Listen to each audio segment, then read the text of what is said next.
Good morning, Leann. We're back.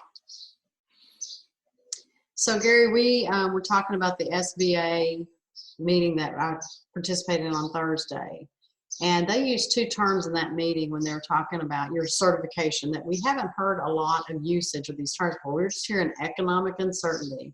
Now they're using terms working capital and liquidity. And they define working capital for us as current assets minus current liabilities. We're going to talk about that in a little bit in view of liquidity. And liquidity is basically how much cash or cash equivalents do you have to meet your short-term operating needs. It's a term we're not real accustomed to. And so I actually brought my banker husband in to give me a little education on it. So let's start with working capital. Yeah, this is the SBA's definition of working capital. Your current assets minus your current liabilities. And in a time of crisis like we're in, your property is not really a current asset. You can't turn that building into cash this month or this week or today. So, you've got inventory and cash on hand, and then you've got your current liabilities. What are the bills that are due this month? And the difference in those two kind of tells you whether or not you have enough money to pay your bills.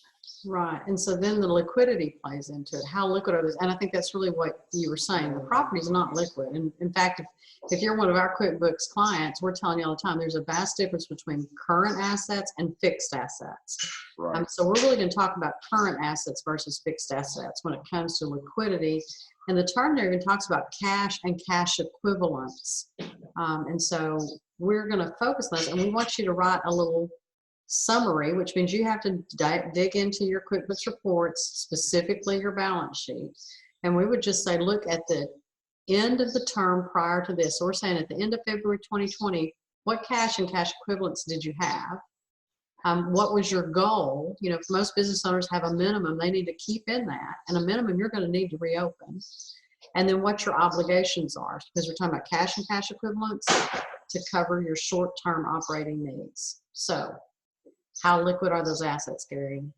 And, we have to, each business will be very specific about, all right, I've got $20,000 in accounts receivable, but 75% of my customers are closed. What's the chance of me collecting those accounts receivable this month? Right. So when I'm looking at cash and cash equivalents, I'm talking about things that I can turn into money now. And inventory, if I'm closed, I can't turn my inventory into cash. If my customers are closed, I can't turn those accounts receivable into cash.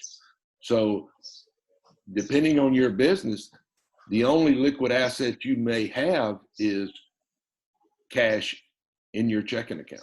Right. And for some businesses, some of what we normally consider assets may have just become a bit of a liability. If you're a retail shop and you had just put out your spring line, and now you're going to reopen in late May, early June, when you need a summer line, that is no longer a big asset. Now you've got a liability because you don't even have your summer line paid for. And so you really need to talk about that in this section, whatever your particular situation is.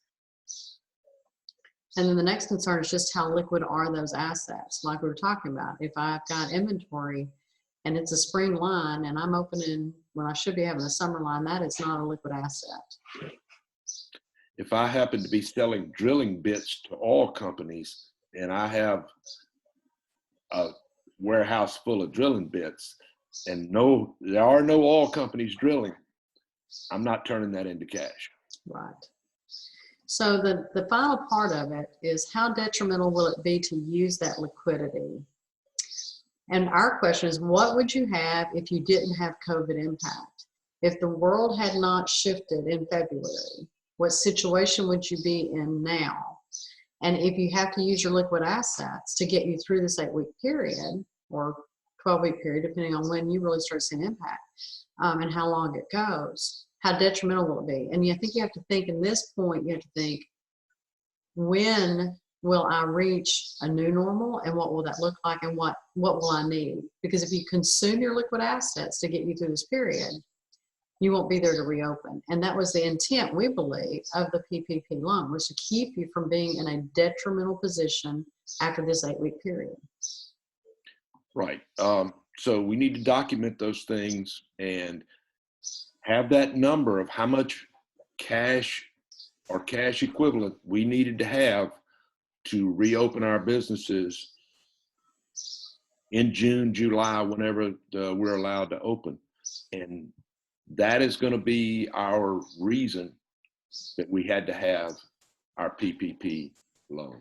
Exactly. And so if you're a BAS client, the good news is you've got an opportunity to go over this with your coach. We have a template that we've shared with our clients, some verbiage that we think will help you, just kind of what we were showing on these screens, where you kind of can fill in the blank and think through each of these aspects of the detrimental impact on your business and why you needed that PPP loan.